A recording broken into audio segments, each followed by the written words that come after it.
Rajim. Bismillahirrahmanirrahim. This is Professor Mustafa Abubakar. You are welcome to my YouTube channel today, the 13th of September 2025. In today's presentation, as I mentioned earlier on, I will dwell on the different products in Islamic banking.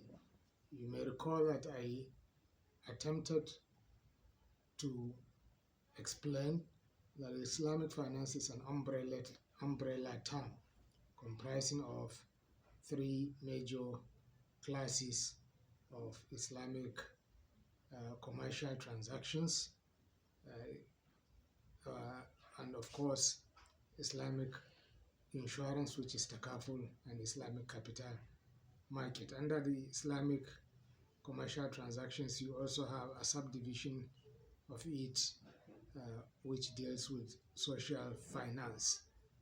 Now, in the Islamic commercial transaction segments, you have three broad classifications or categories of products or services or arrangements under which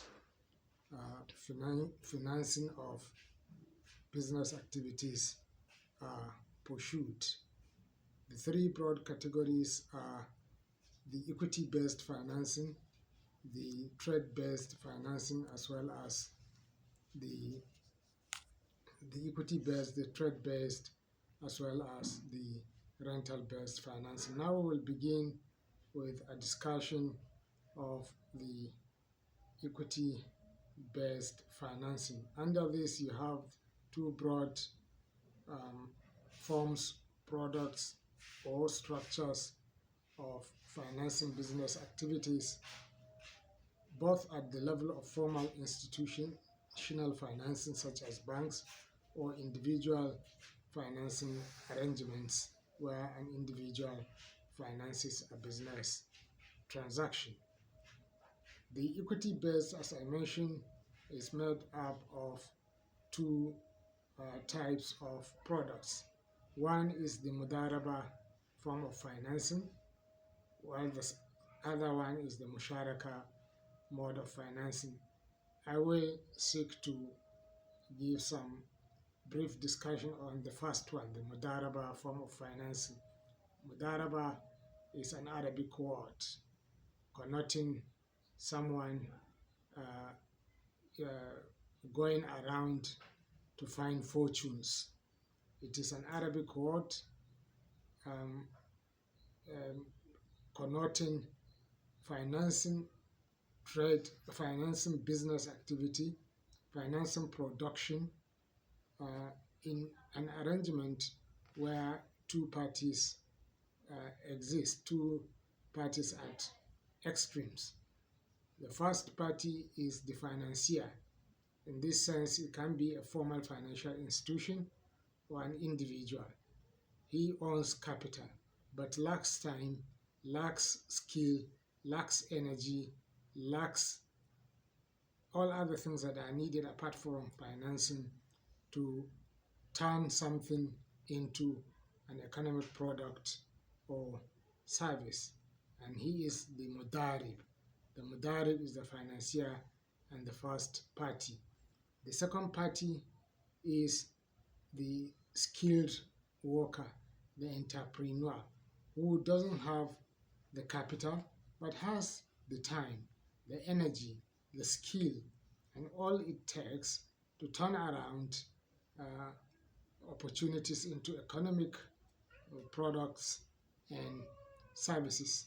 Now, these two opposing but complementary parties come together in a Mudaraba financing structure which got its origin right from the early days of Islam. For example, when the first wife of the Prophet Muhammad sallallahu alaihi wasallam, the wealthy Khadija, the noble Khadija, invited the Prophet then to take care of her animal rearing venture.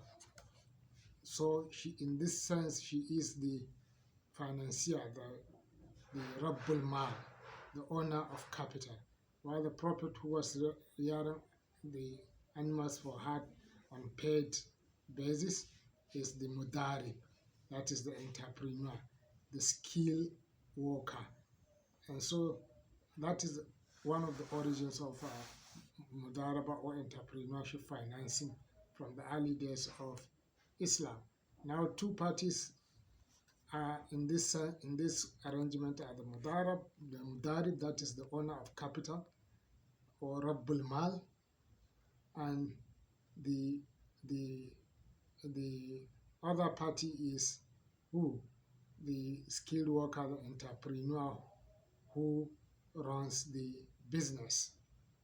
The arrangement runs this way: where profits are made out of the effort, a pre-agreed sharing ratio has already been established upon which the distribution of profit is based.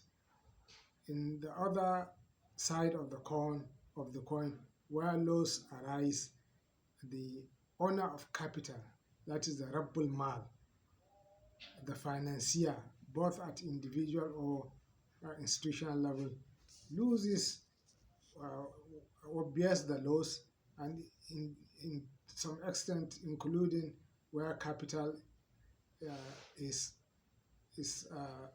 liquidated, he bears it, and that is his loss.